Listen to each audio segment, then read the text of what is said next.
நட்பு ஈமானே உடைத்து நமது சல்லியலான சூலிகி கரீம் அம்மாபாத். கண்ணியத்திற்குரிய பெரியோர்களே, அல்லாஹ் தாலா தனது அருளால் நாம் அனைவருக்கும் ஈமான் என்ற பாக்கியத்தை வழங்கியுள்ளான். இது மாபெரும் செல்வமாகும். இதை விட சிறந்த செல்வம் வேறொன்றும் இல்லை. அகில உலகத்தின் இயக்கம் ஈமானுடையவர்களின் அடிப்படையால் மட்டுமே இயங்குகிறது. ஈமானுடைய நபர் ஒருவர் கூட இல்லாத நிலையில் அல்லாஹ் தாலா நாம் அனைவரையும் அழைத்து விடுவார். ஈமான் என்பது கற்க வேண்டிய ஒன்றாகும். நாம் ஈமானை கற்று அதன் மேனிலை மனதில் குடிக்கொண்டு விட்டால் எல்லா செயல்களும் எளிதாகிவிடும். அதுவே ஈமான் பலவீனப்பட்டு விட்டால் எல்லா செயலும் கடினமாக தோன்றும். சஹாபாக்கள் கூறுகிறார்கள், முதலில் நாங்கள் ஈமானை கற்றோம், அதன் பின்பே குர்ஆனை கற்றோம். ஈமானை அடைவதற்காக உடல், பொருள், ஆவி அனைத்தையும் தியாகம் செய்ய வேண்டும்.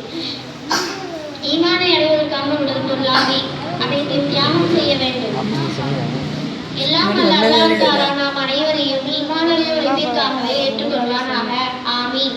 வாஹிரு தவானா அல்ஹம்துலில்லாஹி ரப்பில் ஆலமீன். அஸ்ஸலாமு அலைக்கும் வரஹ்மத்துல்லாஹி வபரகாத்துஹு.